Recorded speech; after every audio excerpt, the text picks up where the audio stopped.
Hello everyone. तो आज हम लोग शुरू कर रहे हैं हमारे क्लास 12th का पहला चैप्टर जिसका नाम है रिप्रोडक्शन इन ऑर्गेनिजम्स। इस चैप्टर में हम लोग बहुत ही बेसिक से स्टार्ट करेंगे अबाउट रिप्रोडक्शन। कुछ बेसिक टर्म्स, डेफिनेशंस, उनके टाइप्स, उसमें आने वाले इवेंट्स, इन सभी के बारे में जानेंगे और पूरी एनसीईआरटी को कवर करेंगे। और लास्ट में हमारे पिछले कुछ सालों में आए हुए बोर्ड्स के क्वेश्चंस को भी डिस्कस करेंगे। तो आइए जानते हैं इस चैप्टर के बारे में कि इसमें हमें पहले क्या क्या पढ़ना है। तो देखते हैं। इस चैप्टर में हमें सबसे पहले पढ़ना है लाइफ स्पैन के बारे में, जो कि एक बहुत ही छोटा सा और बहुत ही इम्पोर्टेंट सा टॉपिक है। फिर रिप्रोडक्शन की डेफिनेशन देखेंगे।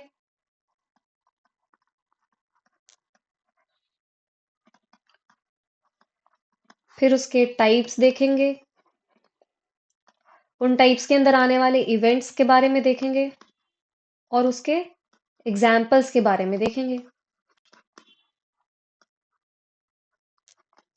इतना कवर करने के बाद फिर हम लोग पिछले साल के क्वेश्चंस को देखेंगे जो हमारे बोर्ड्स में आए हुए थे। तो चलिए शुरू करते हैं। यहाँ पे पहले कुछ फिगर है जो पढ़ने के बाद वापस से हम लोग इस पे आएंगे। सबसे पहले आते हैं कि रिप्रोडक्शन होता क्या है। बेसिक डेफिनेशन जानते हैं।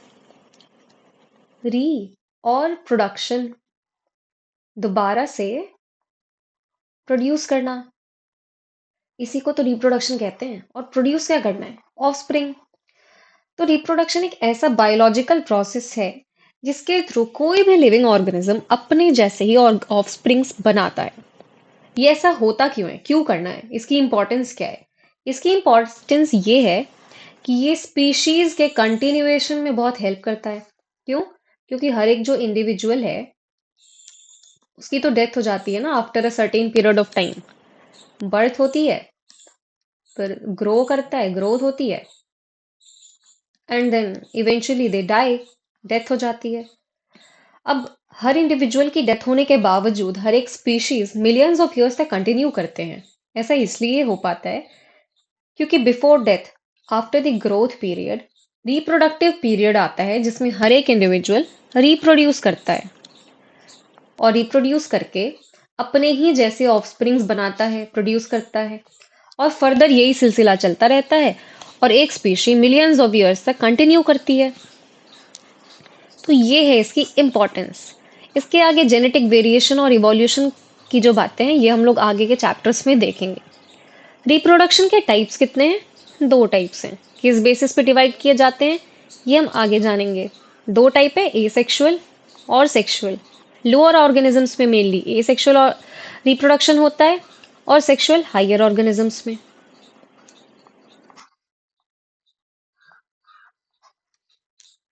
अब हम लोग जानते हैं एक छोटी सी चीज जो है लाइफ स्पैन। लाइफ स्पैन के बारे में, लाइफ स्पैन किसको कहते हैं? तो लाइफ स्पैन होता है period from birth to death.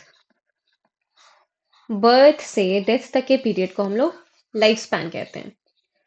तो हम कैसे जानेंगे कि किस ऑर्गेनिज्म का कितना लाइफ स्पैन हो सकता है?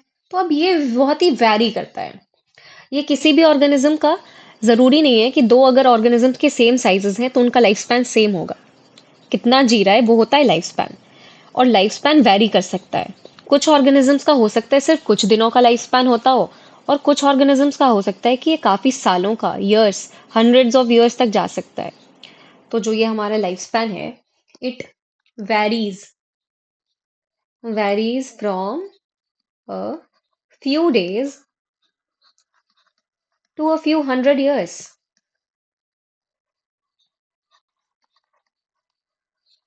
And it is not dependent on size of the body, size of the individual।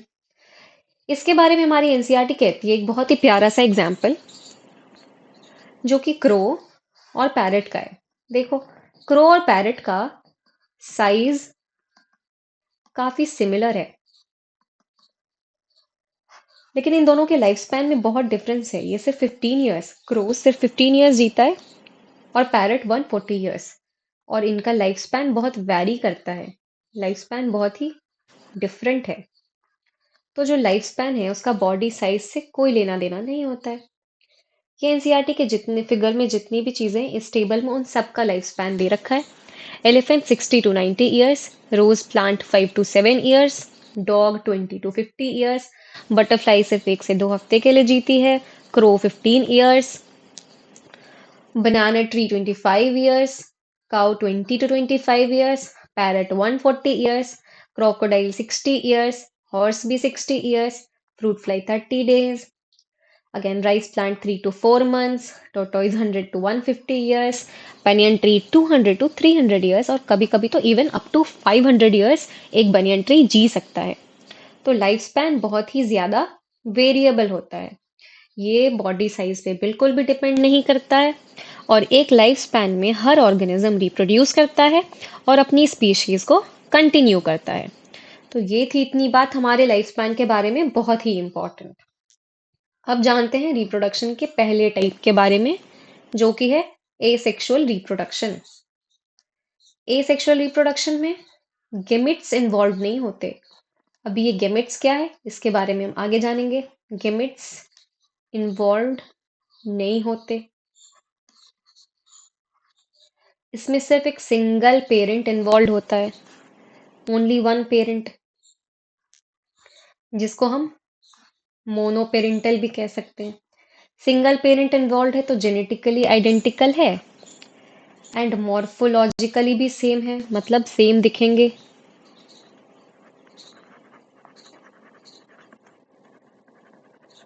तो जो ऑर्गेनिज्म जेनेटिकली आइडेंटिकल होगा और मॉर्फोलॉजिकली भी सेम होगा उसको ही तो हम लोग क्लोन्स कहते हैं। इसका मतलब एसेक्सुअल रिप्रोडक्शन से क्लोन्स बन के आते हैं।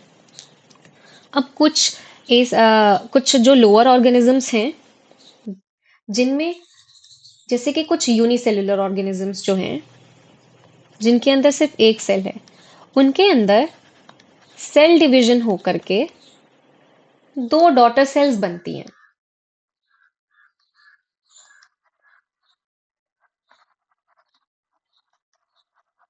तो उस केस में, ऐसे कुछ यूनिसेलुलर ऑर्गेनिजम्स के केस में सेल डिवीजन जो है वो ही मोड ऑफ रिप्रोडक्शन है। इसके बारे में आपकी एनसीईआरटी बहुत अच्छी सी लाइन लिखती है कि इन सम unicellular organisms, cell division is itself a mode of reproduction। इसके अलावा सेल डिवीजन के अलावा हमारे एसेक्सुअल रिप्रोडक्शन के और भी मोड्स हैं, जैसे कि बाइनरी फिजन। बाइनरी मतलब दो, एक ऑर्गेनिज्म अगर दो भागों में टूट जा रहा है, दो नए ऑर्गेनिजम्स बना रहा है, तो उसको हम कहेंगे बाइनरी फिजन होना। उसके बाद आता है बडिंग, फिर फ्रैगमेंटेशन, फिर spore formation, conidia formation and gemmule formation. Binary fission होता है एमीबा एंड पैरामीशियम में। बडिंग होता है हाइड्रा में, फ्रैगमेंटेशन स्पाइरोगायरा में, स्पोर फॉर्मेशन फंजाई में, कोनिडिया फॉर्मेशन पेनिसिलियम में, जिम्यूल फॉर्मेशन स्पॉन्ज में। इसका हमने डायग्राम पहले ही देखा था, पहले ही पेज पे जो हमने लिख के रखा था। यहाँ पर देखो, ये हमारा जूस्पोर है, ये हमारे जिम्यूल्स हैं और ये कोनिडिया है ना। उसके बाद यहाँ पर देखो, ये बडिंग हो रही है यीस्ट में, ये मीबा का बाइनरी फिजन हो रहा है। इसमें पहले न्यूक्लियस डिवाइड बड़ा बन रहा है, फिर वो आपस में डिवाइड हो जाता है और दो डॉटर सेल्स बन के आ जाती हैं एमीबा में। ऐसे ही बाइनरी फिजन हमारा पैरामीशियम के अंदर भी होता है। बस आगे चलते हैं। एमीबा के बारे में एक और इम्पोर्टेंट बात। एमीबा में बाइनरी फिजन होता है जब कंडीशन फेवरेबल होती है। तो एमीबा के अंदर फेवरेबल कंडीशन में अलग बात हो जाती है, फेवरेबल कंडीशन में सिंपल बाइनरी फिजन जो आप जानते ही हैं। अब आता है एक और अनफेवरेबल कंडीशन। अनफेवरेबल कंडीशन के अंदर इंसिस्टेशन और स्पोरुलेशन होता है। इसमें क्या होता है? तो ये जो हमारा अमीबा था, इसने क्या किया?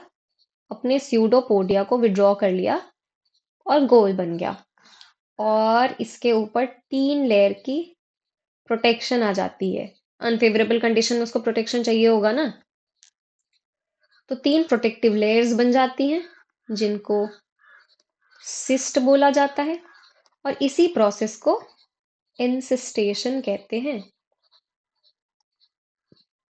और इसके अंदर मल्टीपल स्पोर्स बन के आ जाते हैं। स्पोर्स का मल्टीपल फिजन हो जाता है अंदर, और इन स्पोर्स का एक अलग नाम है, इनको स्यूडोपोडियो स्पोर्स कहा जाता है। और जब फेवरेबल कंडीशन जब रिटर्न होता है,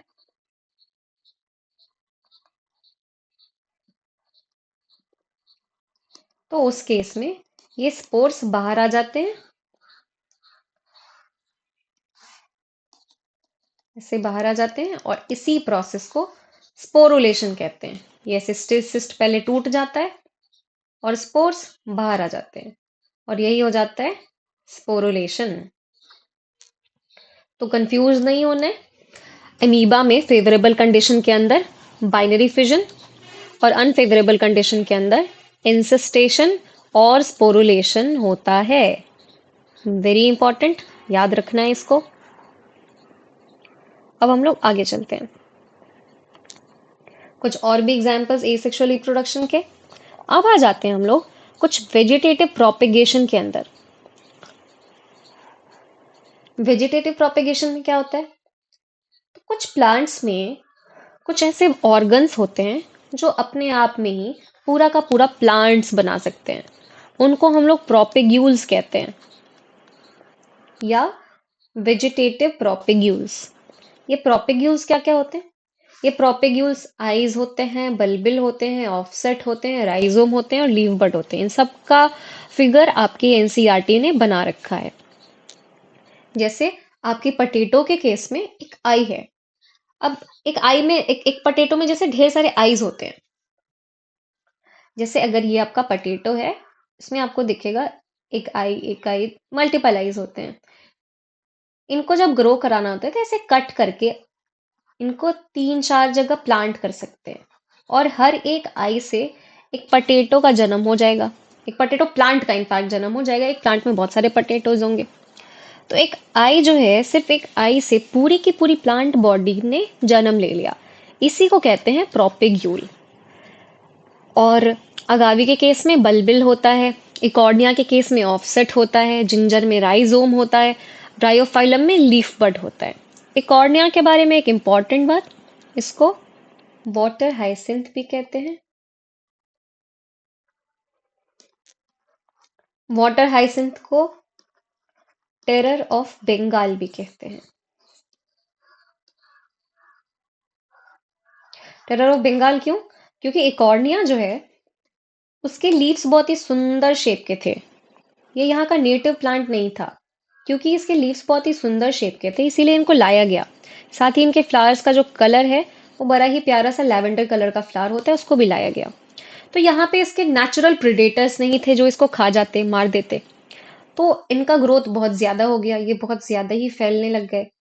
अब ये क्या करते हैं, सारा ये वाटर बॉडी के सरफेस पे होते हैं, तो वाटर बॉडी से सारा ऑक्सीजन अब्जॉर्ब कर लेते हैं। जब ये वाटर बॉडी से सारा ऑक्सीजन अब्जॉर्ब कर ले रहे थे, तो उसके बाद जितनी भी एक्वेटिक लाइफ थी, जो भी एक्वेटिक प्लांट्स थे, जो भी एक्वेटिक एनिमल्स थे, वो सभी मरने लग गए। तो जब ऐसा हुआ, तो फिर सारी फिशेज मर गई। तो बंगाल में बहुत ज्यादा प्रॉब्लम होने लगी, इसीलिए इसको टेरर ऑफ बंगाल भी कहते हैं। इसके अलावा आपकी एनसीईआरटी ने रनर, सक्कर और बल्ब के बारे में भी लिखा है। रनर का एग्जाम्पल है ओक्सैलिस, सक्कर होता है मिंट में, और बल्ब होता है अनियन में। Do not confuse bulb with bulbil. Okay, bulbil का एग्जाम्पल अगावी है, बल्ब का एग्जाम्पल अनियन है। ये अनियन एग्जाम्पल में आपके एनसीईआरटी ने नहीं दे रखा है, आपको सिर्फ बल्बिल इन अगावी याद रखना है। इसके बाद अब हम लोग चलते हैं सेक्सुअल रिप्रोडक्शन के ऊपर। इसमें क्या होता है? इसमें गेमीट्स का इन्वॉल्वमेंट होता है।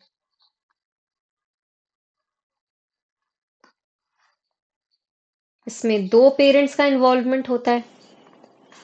गेमीट्स का भी इन्वॉल्वमेंट होता है और दो पेरेंट्स का भी इन्वॉल्वमेंट होता है। अब जैसे ही दो पेरेंट्स इन्वॉल्व होंगे तो जो ऑफस्प्रिंग बन के आएगा वो जेनेटिकली डाइवर्स बन के आएगा, यहाँ पे क्लोन का फॉर्मेशन नहीं होगा। अब इसमें कई सारे स्टेजेस हैं, जैसे pre fertilisation stage, fertilisation and post fertilisation. अब इन सभी के बारे में हम लोग डिटेल में जानते हैं। इससे पहले जानते हैं कि गेमिट किसको कहते हैं। तो जो ये गेमिट है, ये हैप्लॉइड सेल है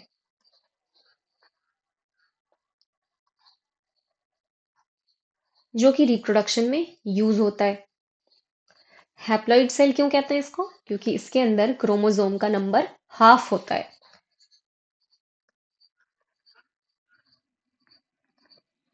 क्रोमोसोम का नंबर हाफ होता है। अब जैसे ह्यूमंस के केस में 46 क्रोमोसोम्स होती हैं हमारी बॉडी में, हमारे हर एक सेल में। लेकिन हमारे गेमेट में सिर्फ 23 क्रोमोसोम होता है।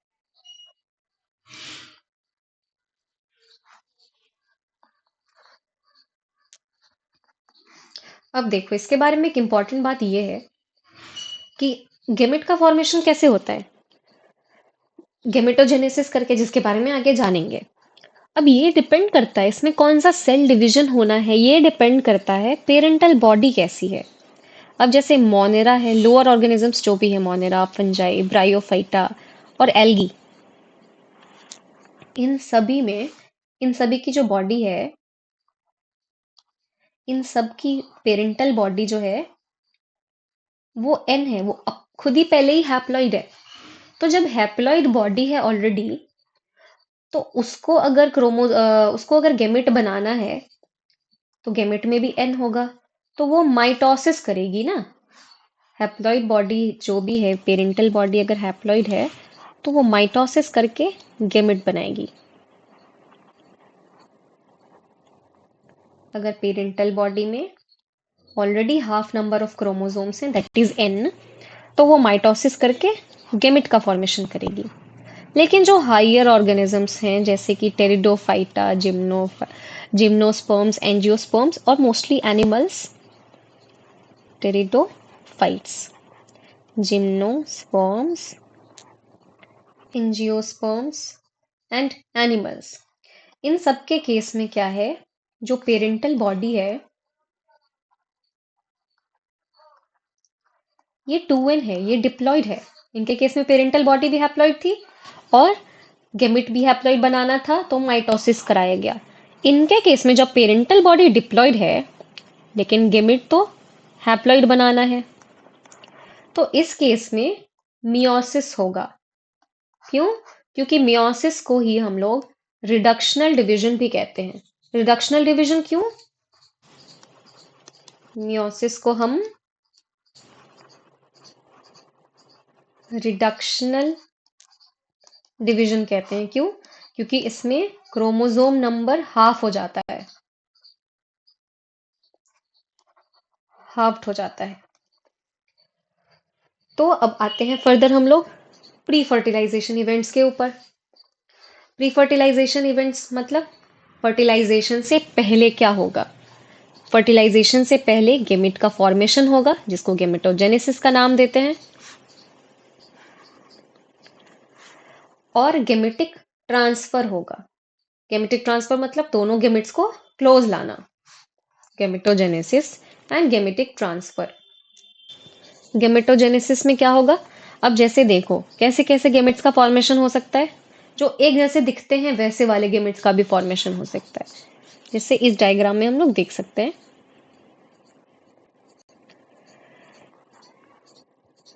यहाँ इस क्लैडोफोरा में दो काफी सिमिलर दिखने वाले मेल और फीमेल गेमेट्स बनते हैं।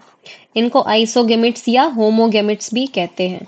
होमो मतलब सेम, तो सिंस ये सेम दिखता है इसीलिए इसको आइसोगेमेट या होमोगेमेट भी कहते हैं।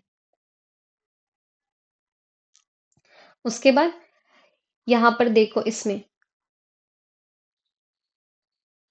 ये अलग अलग। यहाँ पर एक गैमेट बहुत ही छोटा, दूसरा गैमेट बहुत ही बड़ा बन रहा है। सेम यहाँ पर भी। तो इस केस को हम लोग हेटेरोगेमिट्स कहते हैं या एनाइसोगेमिट्स कहते हैं।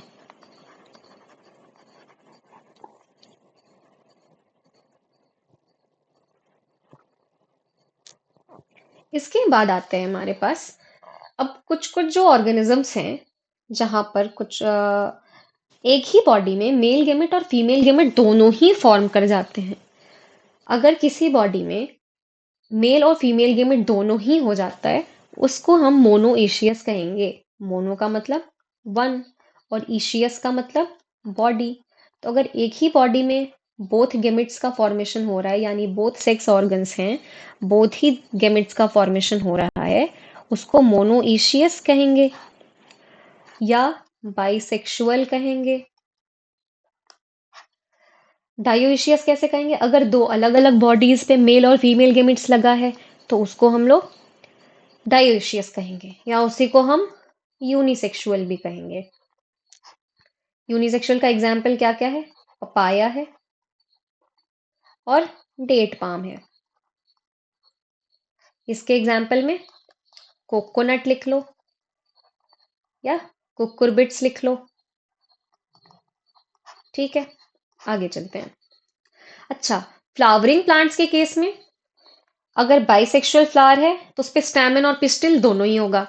लेकिन अगर मोनोसेक्सुअल फ्लावर है तो, अगर ओनली मेल फ्लावर प्रेजेंट है तो उसको स्टैमिनेट कहेंगे। ओनली मेल फ्लावर है तो उसको स्टैमिनेट कहेंगे। क्यों? क्योंकि स्टैमिन मेल पार्ट होता है।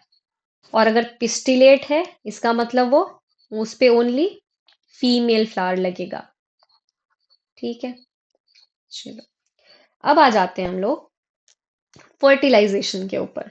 फर्टिलाइजेशन मतलब मेल और फीमेल गेमेट का पास में आना। Fusion of male and female gametes को ही हम लोग फर्टिलाइजेशन या सिनगेमी कहते हैं। इसी को सिनगेमी भी कहते हैं। सिनगेमी मतलब क्लोजर आना, पास में आना। तो मेल और फीमेल गेमेट जब पास में आएंगे उसी को हम लोग सिनगेमी या फर्टिलाइजेशन दोनों ही नाम से बुला सकते हैं। ये कितने तरीके का होता है? ये दो तरीके का होता है, एक्सटर्नल और इंटरनल। ये कैसे डिवाइड किया हमने? डिपेंडिंग कि फर्टिलाइजेशन हो कहाँ पर रहा है। अगर वो फीमेल बॉडी के अंदर हो रहा है तो उसको इंटरनल फर्टिलाइजेशन कहेंगे, और अगर एक्सटर्नली हो रहा है, बाहर हो रहा है, एनवायरनमेंट में हो रहा है, तो उसको एक्सटर्नल फर्टिलाइजेशन कहते हैं। एक्सटर्नल फर्टिलाइजेशन में क्या देखने को मिलता है? ग्रेट सिंक्रनी देखने को मिलती है। Great synchrony in both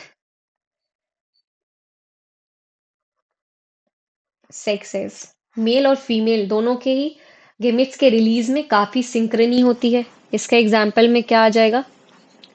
fishes and frogs. और इंटरनली, इंटरनल फर्टिलाइजेशन अगर फीमेल बॉडी के अंदर होगा, फर्टिलाइजेशन फर्टिलाइजेशन टेक्स प्लेस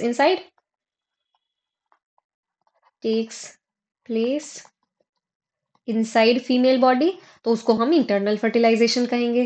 इस केस में क्या होता है? इस केस में ये काफी वल्नरेबल है। इसका एनिमी अटैक हो सकता है। इंटरनल फर्टिलाइजेशन ज्यादा सिक्योर है, चांसेस ऑफ सर्वाइवल बहुत ज्यादा होता है।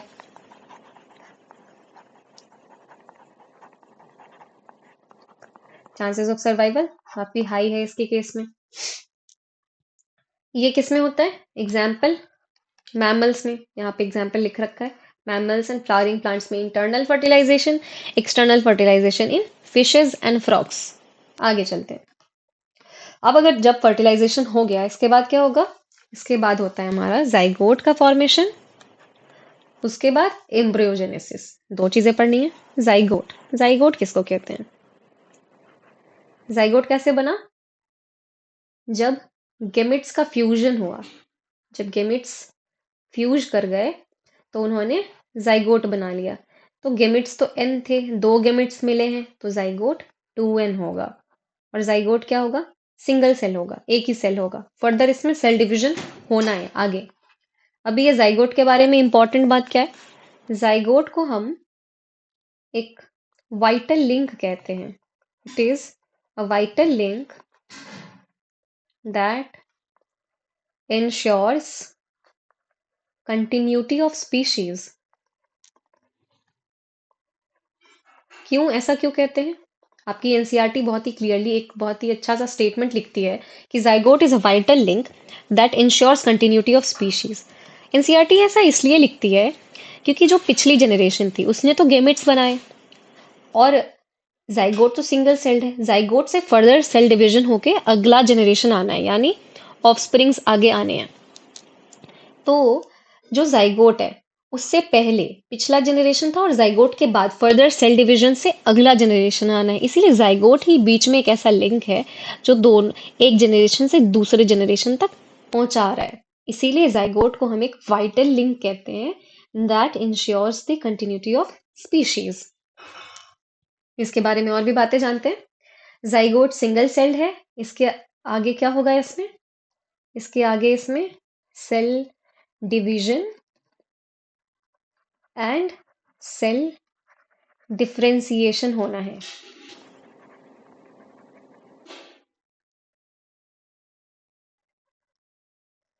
सेल डिफरेंशिएशन होना है, जिसके बाद एम्ब्रियो का फॉर्मेशन होना है।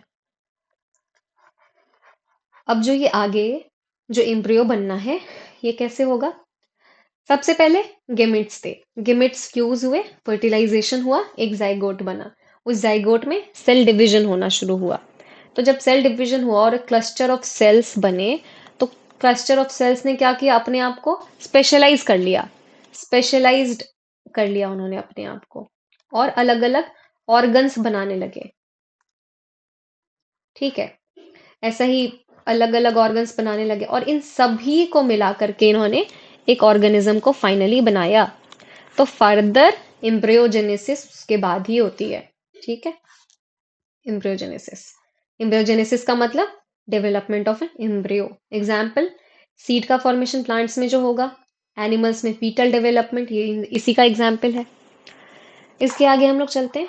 अब आगे देखते हैं इसके केस में क्या हो रहा है। ये प्लांट के केस में जाइगोट जो है वो एम्ब्रियो में डेवलप कर जाता है, ओव्यूल सीड में डेवलप कर जाता है, जाइगोट से ही तो एम्ब्रियो बनना है ना। फिर ओवरी जो है फ्रूट में डेवलप कर जाती है, और ओवरी का जो बाहर का वॉल है उसके वो पेरिकार्प बन जाता है। पेरिकार्प क्या करता है? प्रोटेक्शन देता है। क्यों? क्योंकि सीड को प्रोटेक्शन चाहिए ना एक्सटर्नल एनवायरनमेंट से, और आगे जब जर्मिनेशन करना है तो वही सबसे पहले वही जर्मिनेट होगा, और तब जाके नया ऑर्गेनिज्म बनेगा। अब इस चैप्टर में और भी कुछ कुछ चीजें हैं थोड़ी थोड़ी जो हमें जाननी है, जैसे ओविपेरस विविपेरस एनिमल्स के बारे में, हर्माफ्रोडाइटिज्म के बारे में। अच्छा, तो जानते हैं ओविपेरस क्या होता है? एग लेइंग एंड विविपेरस जो कि यंग वंस को गिव बर्थ करते हैं। तो ये किस बेसिस पे बांट रहे हैं ओविपेरस और विविपेरस? तो ओविपेरस और विविपेरस हम उस बेसिस पे बांटते हैं कि आगे इस एम्ब्रियो का डेवलपमेंट बॉडी के अंदर हो रहा है या बॉडी के बाहर। डेवलपमेंट टेकिंग प्लेस इनसाइड और outside the female parents body.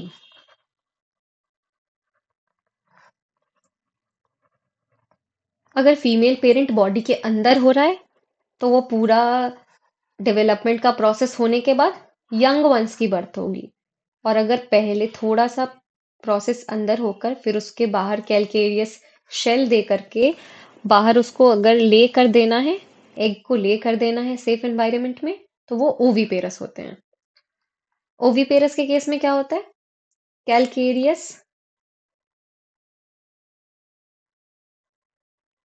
Shell हो जाता है।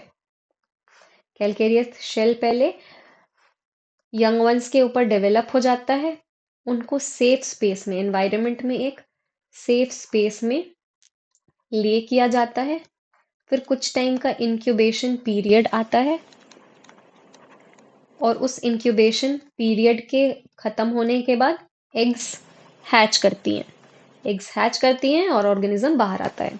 और विविपेरस में एक लंबा सा जेस्टेशन पीरियड जो ह्यूमन के केस में कहते हैं वो होता है, और लास्ट में यंग वंस का बर्थ होता है। हर्माफ्रोडाइटिज्म क्या है? हर्माफ्रोडाइट्स वो ऑर्गेनिजम्स होते हैं जिनके अंदर प्रेजेंस ऑफ बोथ सेक्सेस होता है। इनको भी बाइसेक्सुअल ही कहते हैं। एनिमल्स के केस में बाइसेक्सुअल को हर्माफ्रोडाइट कहते हैं। इसका एग्जाम्पल हमारे पास अर्थवॉर्म है। अब जानते हैं हम लोग जुवनाइल फेज, सेनेसेंट फेज के बारे में। ओके, तो अभी चलते हैं स्पेस में।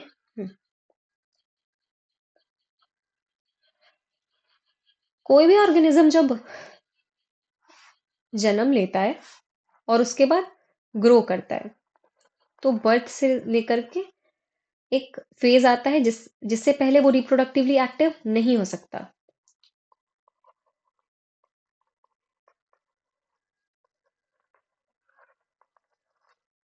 तो बर्थ के बाद ग्रो करना पड़ता है। तो ये जो ग्रोइंग फेज जो होता है जिसके बाद रिप्रोडक्टिवली एक्टिव फेज पे पहुंचना है, उसी ग्रोइंग फेज को हम जुवनाइल फेज कहते हैं। Very important. इसी जुवेनाइल फेज को प्लांट्स के केस में वेजिटेटिव फेज भी कहते हैं।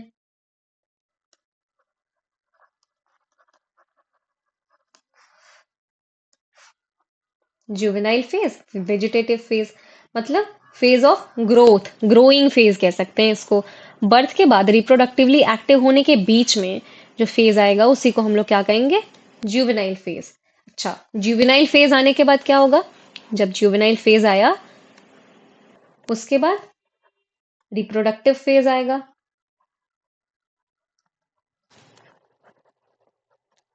और लास्ट में सेनेसेंट फेज आएगा।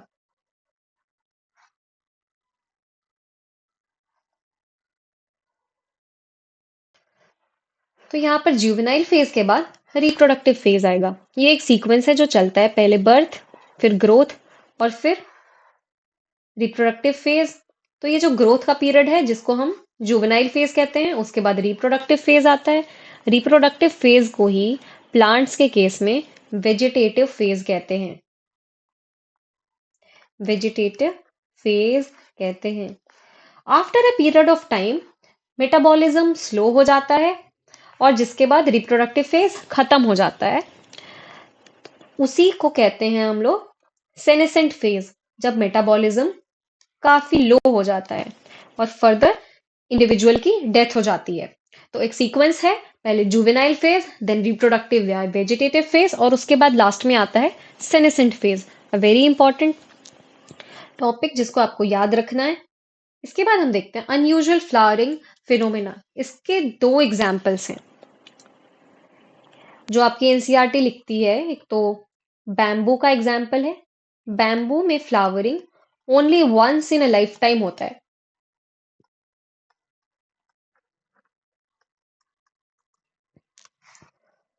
और एक नीला कुरंजी, जिसका साइंटिफिक नाम स्ट्रोबिलैंथस कुंथियाना है। ये वंस इन 12 ईयर्स फ्लावर करता है। इसमें लास्ट टाइम फ्लावरिंग कब हुई थी? आपकी एनसीईआरटी लिखती है 2006, लेकिन इसमें लास्ट टाइम फ्लावरिंग हुई थी 2018 में। ये केरला, कर्नाटका और तमिलनाडु के कुछ पार्ट्स में देखा जाता है। अच्छा, अब हम लोग जानते हैं कुछ सीजनल और कंटिन्यूअस ब्रीडर्स के बारे में। तो आपके जो बर्ड्स हैं वो तो सीजनल ब्रीडर्स होते हैं। बर्ड्स कुछ कुछ सीजन्स में ही एग्स देते हैं। लेकिन जो बर्ड्स कैप्टिविटी में रखे जाते हैं, कैप्टिविटी का मतलब पोल्ट्री फार्म, जो बर्ड्स आपके पोल्ट्री फार्म्स में रखे जाते हैं उनको हम लोग कमर्शियली एक्सप्लॉइट करते हैं। क्यों? ताकि हम उनसे एग्स ले सकें for human welfare. They are commercially exploited. ये बात आपकी एनसीईआरटी लिखती है कि birds in captivity are exploited, commercially exploited for human welfare. और ऐसे बर्ड्स जो हैं वो हमेशा ही एग ले करते हैं, लेकिन उस एग लेइंग का रिप्रोडक्शन से कोई भी लेना देना नहीं है। That is purely for our benefit, for human welfare only. Okay, then let's come to placental mammals. Placental mammals में कुछ साइक्लिक चेंजेस देखने को मिलता है, जो कि उनके रिप्रोडक्टिव फेज को इंडिकेट करता है। जब उनके अंदर साइक्लिक चेंजेस आ जाएंगे तो क्या होगा, उनके ओवरीज में, उनके सेक्स ऑर्गन्स में और उनके हॉर्मोन्स में चेंजेस आएंगे, विच मार्क्स देयर रिप्रोडक्टिव फेज। अब ये साइक्लिक चेंजेस कैसे कैसे हो सकते हैं, ये प्राइमेट्स और नॉन प्राइमेट्स में अलग अलग होता है। Primate mammals and non primate mammals में ये अलग अलग होता है। प्राइमेट्स में मेंस्ट्रुअल साइकिल होता है और नॉन प्राइमेट्स में ईस्ट्रस साइकिल देखने को मिलता है। तो मेंस्ट्रुअल साइकिल किन किन में देखा जाएगा, एग्जाम्पल ह्यूमंस इसके ही एग्जाम्पल्स हैं, एप्स में और मंकीज में। और ईस्ट्रस साइकिल काऊ में, कैट में, डॉग्स एक्सेट्रा, टाइगर, इन सब में ईस्ट्रस साइकिल देखने को मिलेगा। अब जो भी ऑर्गेनिजम्स हमेशा ही रिप्रोडक्टिवली एक्टिव, अपने पूरे रिप्रोडक्टिव फेज में हमेशा ही रिप्रोड्यूस कर सकते हैं, उनको कंटिन्यूअस ब्रीडर कहा जाता है। और जो कुछ सिर्फ सीजन में रिप्रोडक्टिवली एक्टिव होते हैं उनको सीजनल ब्रीडर। तो क्या लिख सकते हैं इनके लिए, reproductively active only during few season। And continuous breeder क्या, reproductively active throughout their reproductive phase.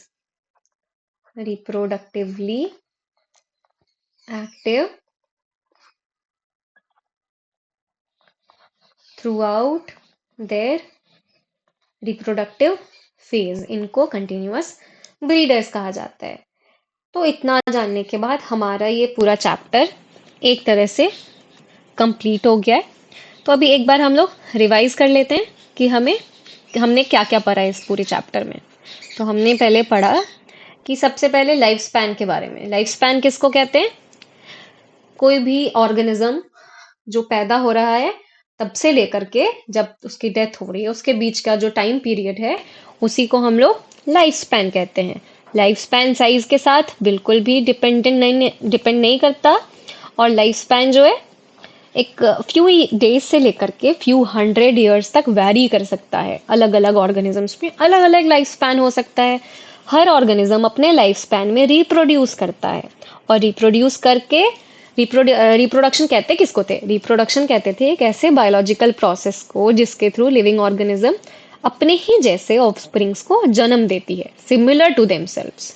इसका इंपॉर्टेंस क्या था, स्पीशीज का कंटिन्यूएशन। इसके कितने टाइप से, दो टाइप, एसेक्सुअल और सेक्सुअल।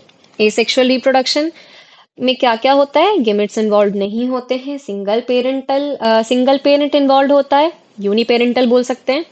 ऑफस्प्रिंग जो है जेनेटिकली आइडेंटिकल होता है, मॉर्फोलॉजिकली भी सेम होता है, इसीलिए उसको क्लोन कहते हैं।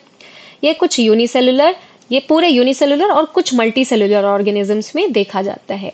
इसके कुछ मोड्स हैं जैसे कि बाइनरी फिजन जो कि देखा जाता है एमीबा और पैरामीशियम में, बडिंग होता है हाइड्रा में, फ्रैगमेंटेशन स्पाइरोगायरा में।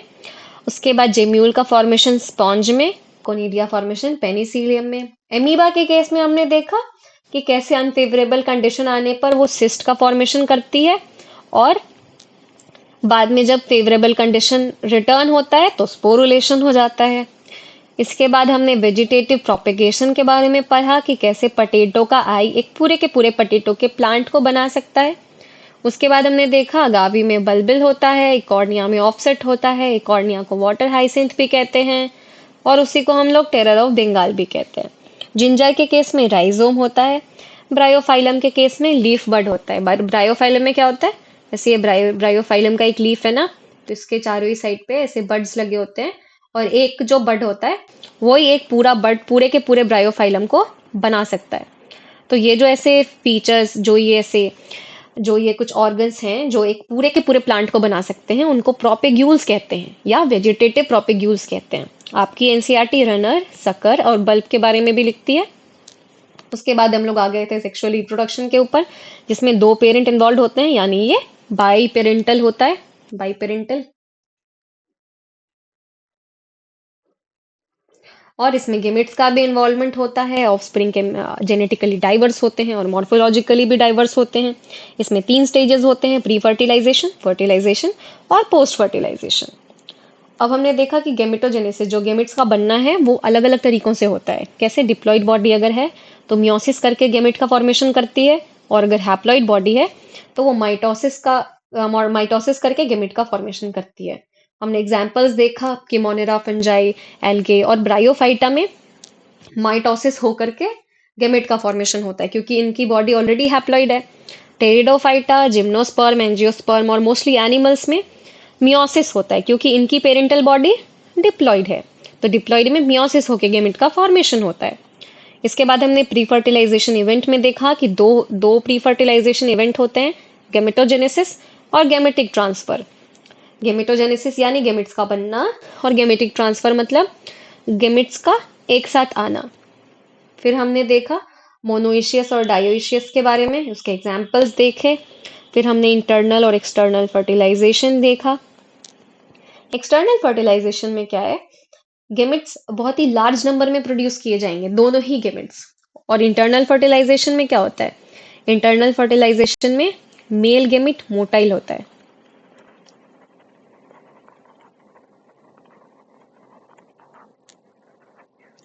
मेल गेमेट मोटाइल होता है।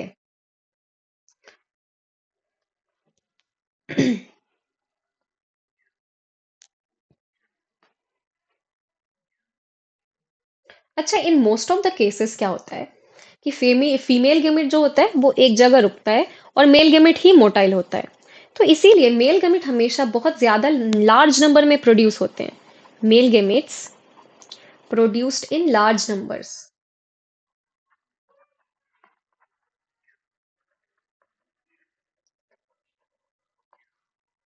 ये बात भी आपकी एनसीईआरटी लिखती है। इसके आगे हमने देखा पोस्ट फर्टिलाइजेशन इवेंट में कि कैसे फर्टिलाइजेशन होने के बाद जाइगोट का फॉर्मेशन हो जाता है। दो गेमेट्स थे जो हैप्लॉइड थे, वो पास में आए, सिंगेमी हुआ यानी फर्टिलाइजेशन हुआ, तो एक सिंगल सेल्ड जाइगोट का फॉर्मेशन हो गया। अब जो ये जाइगोट है, इसके अंदर सेल डिवीजन और सेल डिफरेंशिएशन का प्रोसेस होने के बाद क्या होगा? एम्ब्रियोजेनेसिस, एम्ब्रियो बनना शुरू हो जाएगा। और फिर उसके बाद यही एम्ब्रियो फर्दर एक पूरा का पूरा ऑर्गेनिज्म बनाएगी। ये हमने देखा। प्लांट्स के केस में क्या होता है? जाइगोट से एम्ब्रियो बनता है, ओव्यूल से सीड बनता है, ओवरी से फ्रूट बनता है, और फ्रूट के बाहर ओवरी एक बाहर की जो वॉल है, वो पेरिकार्प जो है वो एक प्रोटेक्टिव रोल प्ले करने लग जाती है, पेरिकार्प बन जाता है। फिर हमने कुछ और भी टर्म्स के बारे में देखा। ओवीपेरस, विविपेरस का हमने डिफरेंस देखा। हमने जुवनाइल फेज और रिप्रोडक्टिव फेज और सेनेसेंट फेज के बारे में देखा। फिर बर्ड्स इन कैप्टिविटी के बारे में पढ़ा। फिर हमने प्लेसेंटल मैमल्स में देखा कि क्या क्या डिफरेंट साइकिल्स होते हैं। अब हम लोग आ जाते हैं कुछ क्वेश्चंस के ऊपर जो आपके पिछले कुछ सालों में आपके बोर्ड्स में आ चुके हैं।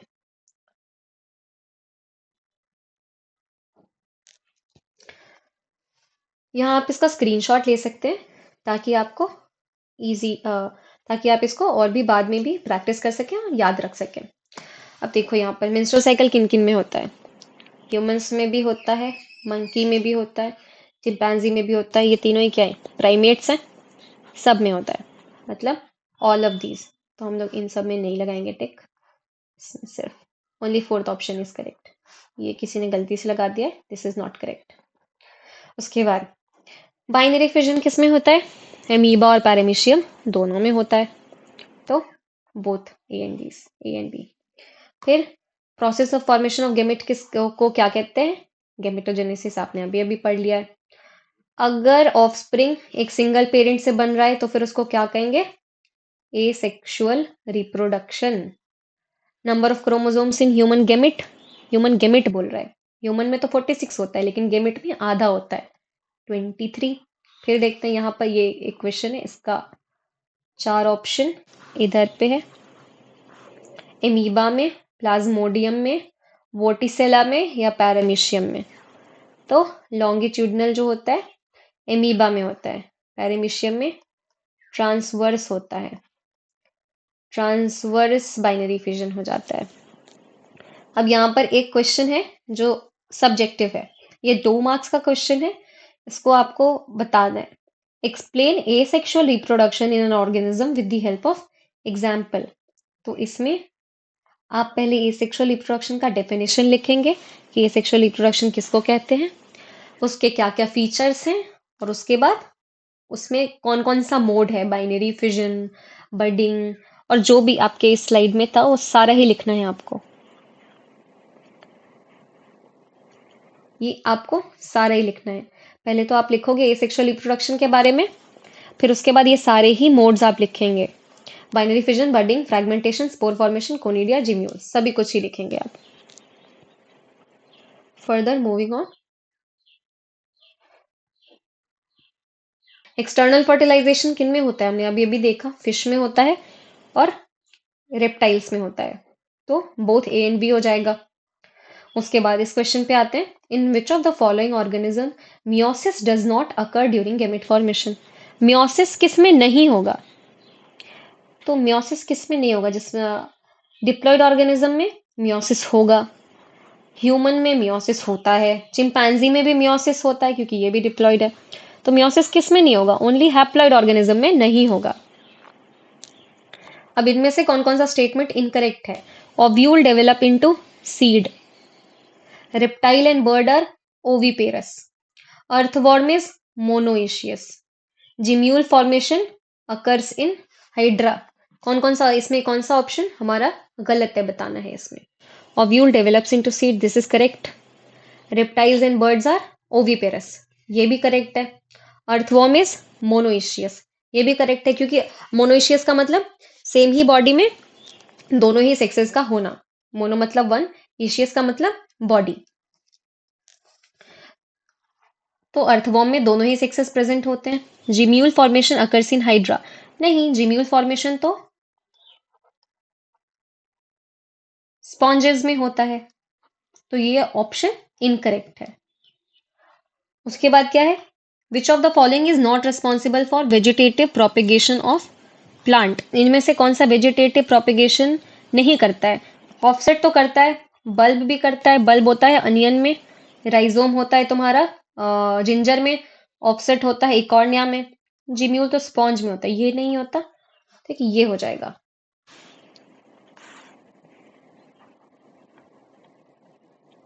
हम्म, आगे चलते हैं। After fertilisation wall of ovary develops into which structure. तो ये तो हमने पढ़ा है, ओवरी के बाहर का वॉल किस किस स्ट्रक्चर में बदल जाता है, पेरिकार्प में, जिसका प्रोटेक्टिव फंक्शन हो जाता है। इसके बाद एक क्वेश्चन हमने देखा था, which of the following plant is refer to as terror of Bengal. ये हमने बोला था वाटर हाइसिंथ, इसी को हम लोग इकॉर्निया भी कहते हैं, आइकॉर्निया। ठीक है, इसके बाद एक और आता है हमारे पास last question, which of the following reproduces only once in its life span. ये हमने अभी अभी देखा था, ये बैम्बू के लिए कहते हैं। तो हमारा ये चैप्टर यहीं पे ही समाप्त होता है। आगे के चैप्टर्स में हम लोग फिर मिलेंगे, तब तक के लिए थैंक यू।